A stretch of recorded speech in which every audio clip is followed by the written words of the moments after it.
This is Hoops and Football. I am Shannon and welcome. Today it will be the review of the Richmond versus North Melbourne 4-point loss on the Sunday at the MCG. I'm pretty sure it's North Melbourne's first win at the MCG since 2017. As you all probably know, if you follow me on Twitter, if you follow me on, see me on YouTube commenting, maybe some Facebook, if some of you know me personally, I think we were robbed. It's probably the only thing that kind of pisses me off. This will just be a quick little blurt from me.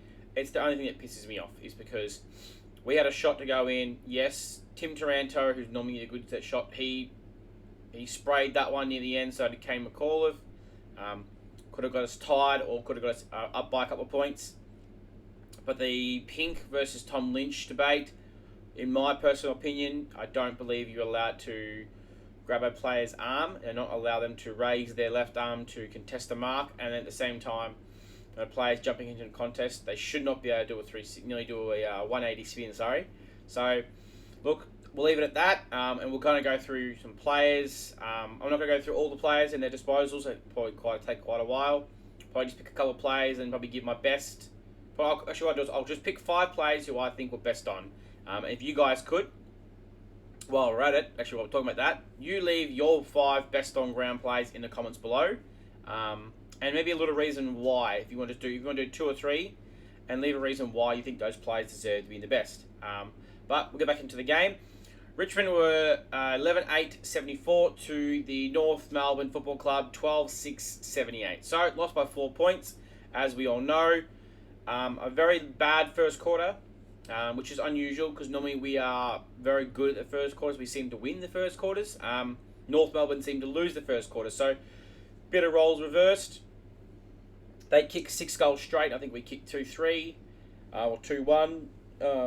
That kind of hurt. I think that's what we kind of ended up playing. Sorry, hang on. I feel like after that we kind of played catch up. So we kind of chased their tail to get up to them to kind of get back. And all credit. A lot of times we dip our players, team like us at our rebuild. We are 1 year into a rebuild. They're 6 years into a rebuild. A lot of times, as a team this young, would dip their heads, and then the other team would go off and kick another 4 or 5 goals and kind of blow the game away. No, we put our head down. We fought back. As Adam Uze was said in his press conference, he loved the resilience. So resilience to fight back, to get back into the game, to not make it a blowout, to show that we are getting somewhere. As most people know, I'm pretty sure it was the second quarter was a monster quarter for us, and I'm pretty sure most of that came from Sam Law and Seth Campbell, which was really good by them, and that's what you want from a young players coming up and starting to show some talent. So I'll go down to the 5 best players, and then we'll maybe go into a bit of the stats for the team, and things that I'm concerned about, and things I think that we need to improve on going into the Dream Time on Friday, which I was very shocked that it moved to a Friday. I was confident it used to be a Saturday night, so I don't understand why it's now moved to a Friday night, but it is what it is. I'll give you, I'll do the top 5 disposals and who ranked the most, and then I'll kind of break down who I think was in the best. So in the top, number 1 disposal getter was Timmy Taranto with 30. He had 1 behind, he had 9 kicks, 21 handballs. It's probably fair to be too many handballs for him, but 5 marks, 4 tackles, and 10 clearances, 205 metres gained. Like I said last time, Taranto's got to get more than 205 metres gained. That is not enough for a midfielder who's getting 30 touches. It's just too low. Jacob Hopper had 1 behind. So as you can see, we kind of already with that 2 midfielders, we're getting that scoring opportunity from the midfield, which I have said constantly that we need to do. The midfield needs to score to make it more damaging. But Jacob Hopper had 27. He had 13 kicks, 14 handballs, 2 marks, 4 tackles, 3 clearances. He had 356 metres gained. That's better. If you have Taranto up into that, 350 to 400, I think it makes those two midfielders more damaging, which he wants. Now, this one I've harped on for a while. I know a couple other people have. Sam Banks coming off that halfback. He kicked it behind. He had 25 disposals. 16 kicks, 9 handballs, 4 marks, 2 tackles, 614 metres gained. That is now, in the last 2 games, he has had close to 1,300 metres gained. I'm pretty sure he had 660 last week. He's now 614. So that's 1,264 metres gained in 2 games off a backline. I love Jaden Shaw. I'm going to pause and talk about Banks because I think he's starting to becoming into a player that we're doing. I think he's going to be doing a Jaden Shaw, but a younger Jaden Shaw, in that premiership era. The run, the dash, commentators were saying it that we love to use him. We do. We use the handball, mark it, give him the handball. He's ambidextrous, so he can use his left and right, and he gets the ball going forward, which is what we need as a young team. And he's starting to grow into himself, and he's not even in 50 games. So he's probably a player that we need to sign up because he's a Tassie boy.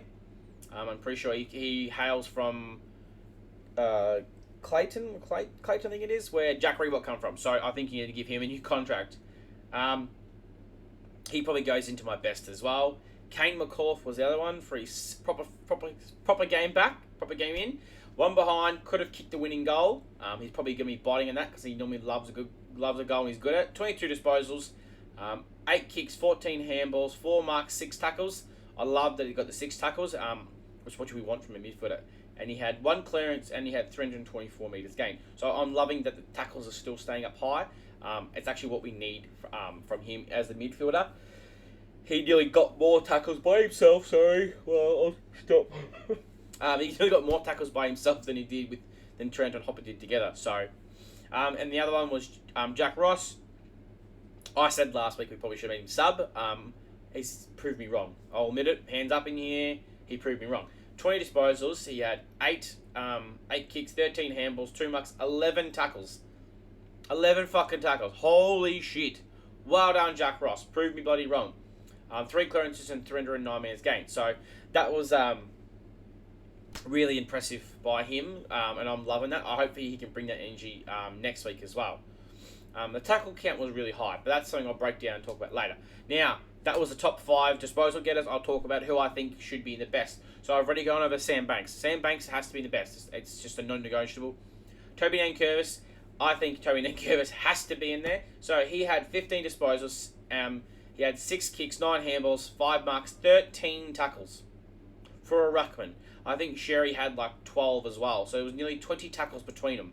That is an insane amount of tackles for a ruckman. 47 hit-outs, 3 clearances, and 106 metres gained. That part probably stings me a little bit. But the pressure was there. I think he evened the contest with Sherry, who's probably, some people say, the second best ruckman in the competition behind Maxi Gawn. So gives me a bit of confidence that the captain can still lift himself and lift the team and keep us in the game. Then I would say probably Seth Campbell. Look, I'm not giving you guys this in order. This is just who I think who will be in the best. Seth Campbell kicked 3 goals too. Would have loved that had been 5 goals. Would have been insane. Would have won us the game by his own boot. And I think he's capable of that as a player. Now, him, very similar to Sam Banks. I'm pretty sure Seth Campbell's a Tassie boy as well. Probably going to sign him up long term to make sure we don't lose him. But I think I have seen some people say he's a Tiger supporter, so he might not leave ever, because if you tend to play for a team you barrack for, they never seem to want to leave, which is what we want. So he had 15 disposals, 10 kicks, 5 handballs. Sorry, man. Oh, can't stop bloody yawning. 2 marks and 3 tackles, 3 clearances, and 235 metres gained.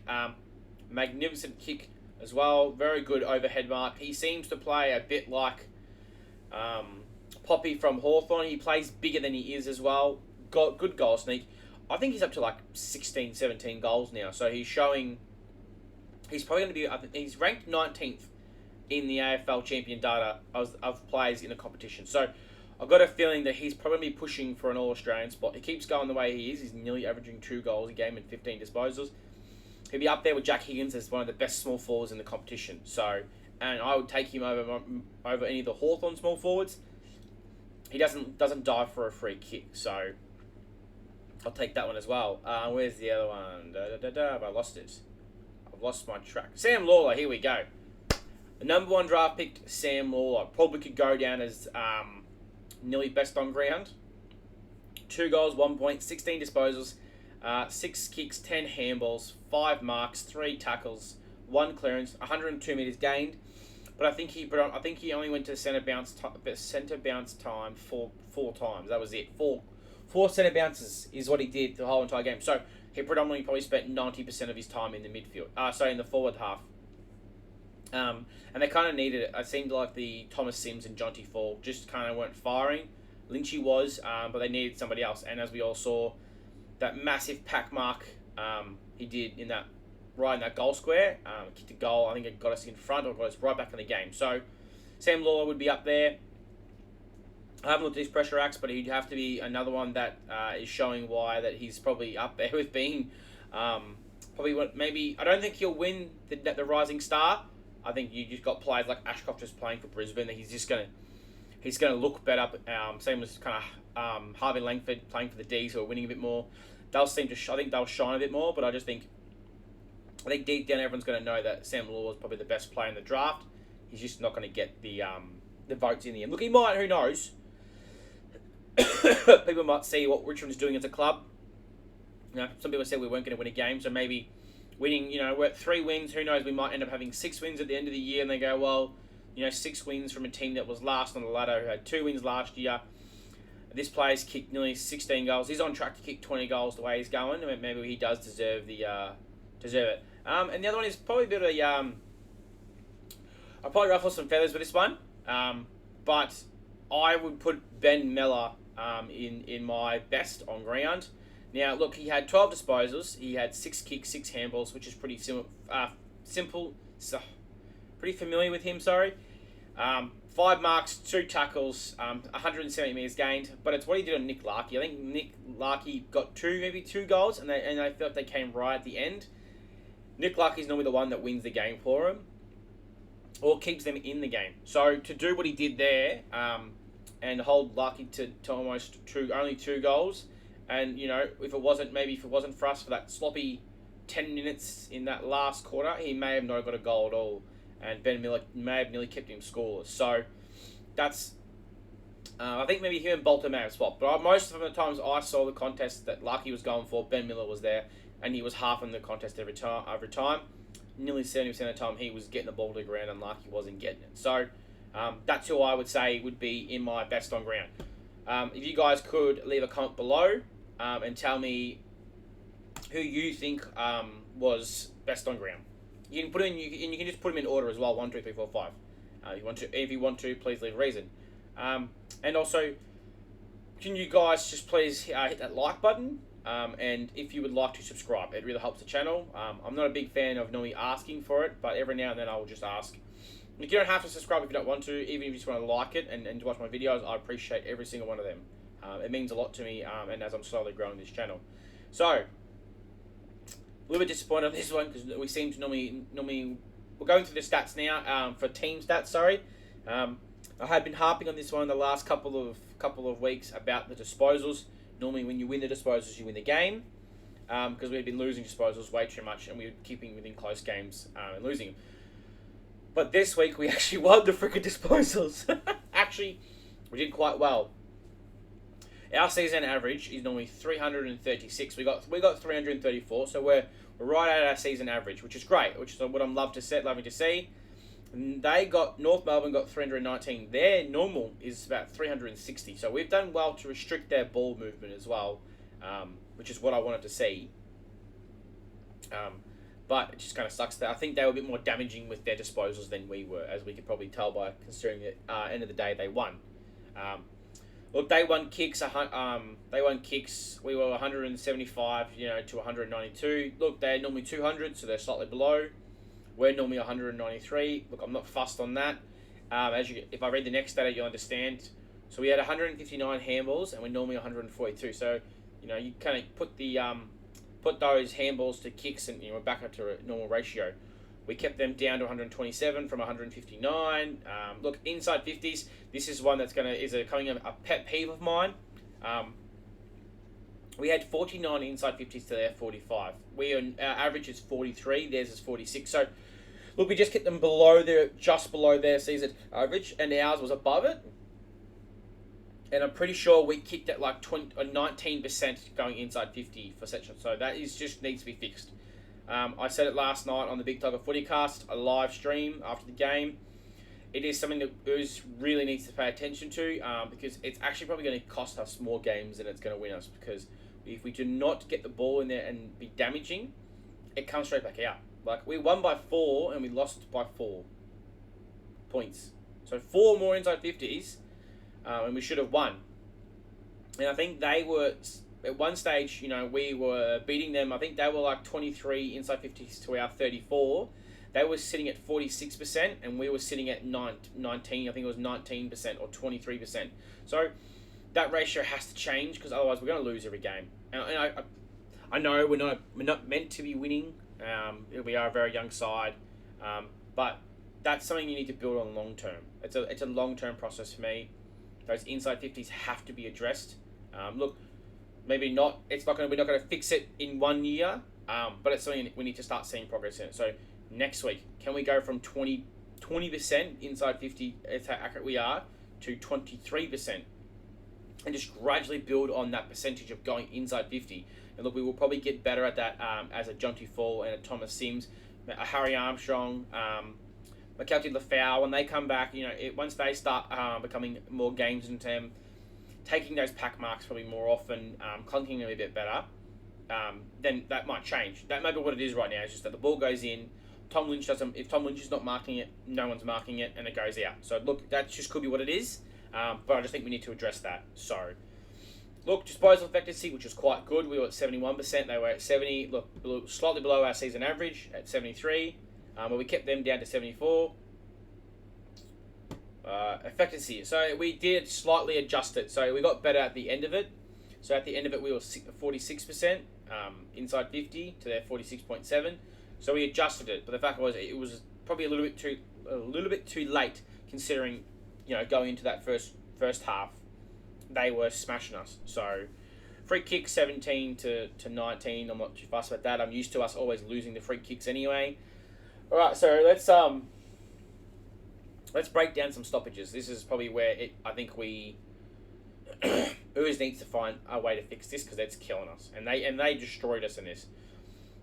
So hit-outs, which was fine, which we evened out 53 to 54, which is pretty good considering we're going up against one of the best rucks in the competition. The clearances, this is probably this one's probably really going to burn a lot of you guys, or you Tiger fans. So clearances, it was 33 to 54. So we were at our season average. We're normally 34, and we were 33. Their season average is 41. They had 54. So they had 13 more clearances in the centre. That is just, it just can't happen. That's what's killed us. It just seemed like as soon as it was in a clearance, we're just outnumbered. But maybe they were playing an extra player in, and they were bursting away, and it was just too hard for us to catch up. We need to improve on that. Centre clearances, 4 to 14. So they beat us by 10. Their season average is 12. So they've got up by 2. Ours is 9.6. So we lost by 5. We didn't have even, if we had the 9, we would have been a lot better off in the game. That definitely has to be improved. I don't know whether that's personnel. Are we too slow? I feel like we are. We can all probably agree with that. We are too slow by foot once it's in the midfield. That needs to be addressed. That's starting to drive me a little bit crazy. So we're normally pretty good at the centre clearances. We normally seem to either be winning them or evening them. That has to change. Now, yet again, another one we've given them another season high. Stoppage clearances, 29 to 40. That's not good again. That's horrible. So we're above our season average. We were 24 is our season, and we bet it by 5. That's great. Look, that's good for us. But it's not good when they have 40 and their season average is 28. So they've got 12 more than they normally do. That's got to stop. That's going to kill us. That's something we're going to have to improve on. This whole centre clearance, stoppage clearances, clearances around the ground has to be improved. There has to be a way to improve this. Maybe not during the year. Maybe as the year comes on and we bring different players in, something has to change. We shouldn't be getting that slapped by. Look, I know North has a pretty good midfield, and they should. They've had about a gazillion draft picks, and then they're all just midfielders. But we got to do better than that. We just can't keep losing in the centre. because the centre is where we lose everything. It's once we're shit in the centre, we're going to lose the game more often than not. And I don't want to look. We're 3 games in, so we're doing better than we were meant to. But I would like to see at the end of the year that those 3 games are now 6 games or 5 games, and then next year it's another 5. Like, it's a path very similar to what Brisbane did. You win 5 games so that we don't look at a club like North Melbourne. Who wants to go to North Melbourne? Like, only players that got there this year were aging veterans that just wanted that last couple of swings at it before they go. We're looking to recruit players, and we need to show players that we're not going to be losing by 90 points every week. I think what was North Melbourne at one stage before the season started, in like 5 years, they've won like 16 games. I would like to, by the end of the year, be at by 6. So by going into year 2, where we've won 12 games in 2 years instead of 4 or 5 seasons, you've won 16 games. So that's the clearance work has to be cleaned up. So uncontested, contested, we lost by 8, 134 to 142. Above our season average, above their season average, doesn't surprise me. Uncontested, which I rather we win contested than uncontested. But uncontested was 202, we're normally 207, and they were 166. Now, turnovers is where we actually did quite well. Now, I'm not sure if this turnover stats means that we've turned them over or that we've made them turn over. They were 63, we were 47. We're normally 61 and they're normally 62, so it's not too bad. So marks were good. We had 72 to 64. Some of this is annoying me slightly, but slightly below our average, 87 to their 78. So we kept them down on their marks, inside marks, 9 to 11, roughly around par what our seasons are. Contested marks, we were on 10 to 9, so that's a lot better. Obviously, we kicked 11 goals, and we kicked 8. So we're above our season average. Our season average is 9.8, so we're a goal and a half, slightly above it. Behind, so we're slightly below. So, look, it is what it is. There we go. This is a good stat. This is what makes me a little bit happier. Tackles, the pressure. So at one stage during the game, we had a pressure rate of 200, originally it was like 278, which is and they were 235. So it shows you how much we were willing to fight. And these stats probably here we're going to give out will probably show you guys why our pressure racks were so high. So 92 tackles for us and 92 for them. That is an insane amount of tackles. Now wait till I read out the average for our season for both teams. So we had 92 tackles. Our season average is 54 tackles. We nearly doubled our tackle count in one game. So you can't turn and tell me that we don't have the effort and the want to tackle. This game proves that we can do it every game. Now, they also had 92, which is crazy how we somehow got the exact number. Their season average is 59. So that is great. Now, the best one, which makes me happier, inside 50 tackles. And we're pretty shit at this because obviously we don't have the ball that much in our inside of 50. It goes in, goes out. Our season average for tackles inside 50 is 9. We had 22. Let that sink in. 22 inside 50 tackles. So that shows you the pressure when that ball came in the middle was high, like elite.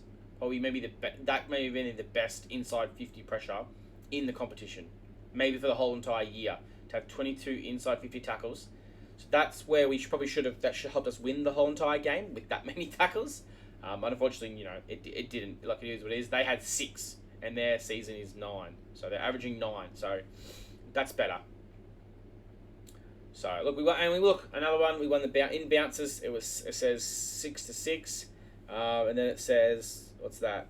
1%ers. It was 44 to 40. We both averaged 37, so we're above a fair bit more, which is good. So look, I feel a bit better. Some of those stats make me feel a bit more happier with how some of the things that we've been working on is getting better. I just would like for us to keep there, if you guys probably would agree. And girls, sorry, I'm not trying to discriminate.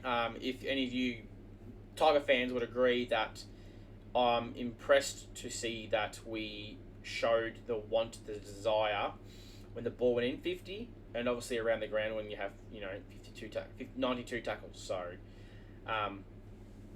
well, that was good. Obviously, it hurts. We lost. I really think it was a winnable game. I would have loved to have that extra win. It would have showed us that we are probably ahead of them. And look, I think we are. I think we all can probably sit down and have a conversation of how is it that we're first year into a rebuild and we've got 3 wins and they've got 2 and they're in their 6th year. So we are showing a better sign of a rebuild than they are. I think we've done it right. Systematically, I think Ooze is giving out a game plan and the players are following it. And I think he's building a connection with these players that makes them want to give 110%. Because look, we're starting to get into the real hard part of the season for these young players. They're 10 games into their career, their bodies are going to probably start getting tired and sore.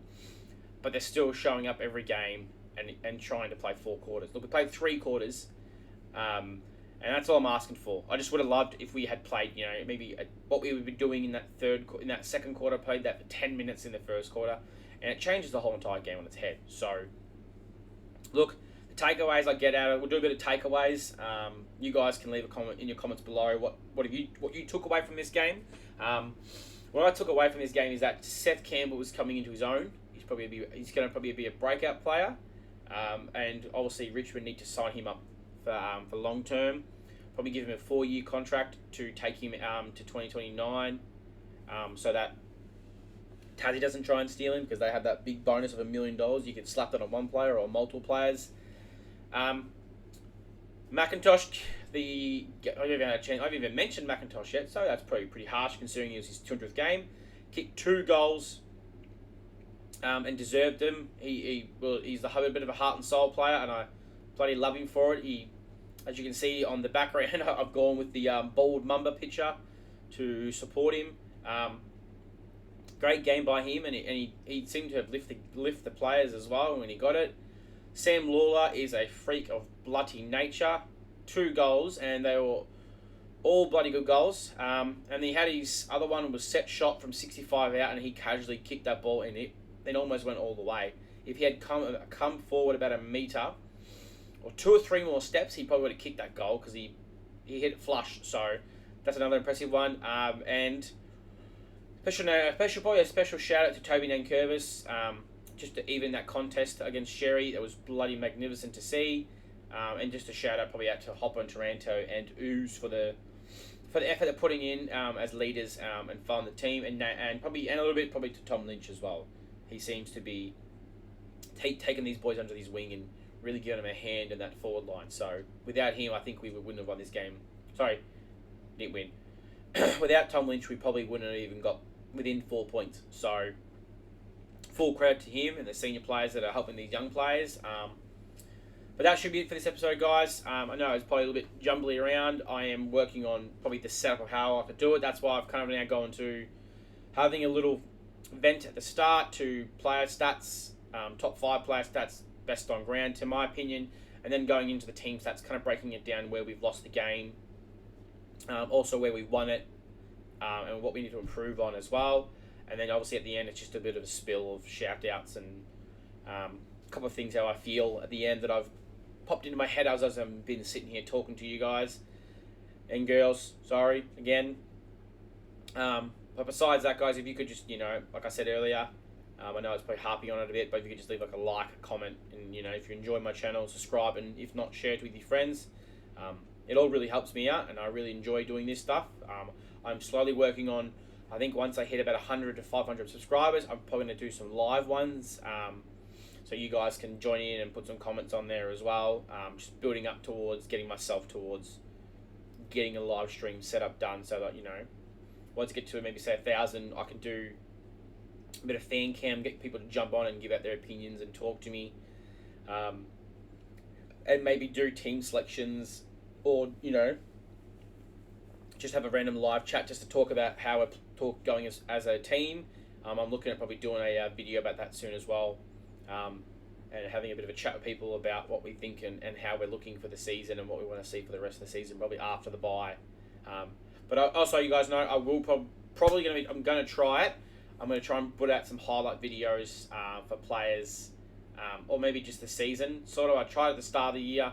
It was like 1 to 6, and I had a bit of problems with it. So I'm going to try again I'll just jumble it around a bit more and give it like a maybe wait to the buy and do like a half a season of videos, highlights, and make a big package for like 15 minutes. So if you guys want to see that, just put a comment below and say you would like a highlight package. I might try and do players as well and see how we go. But, alright guys, until next time, stay safe and don't forget, go Tigers.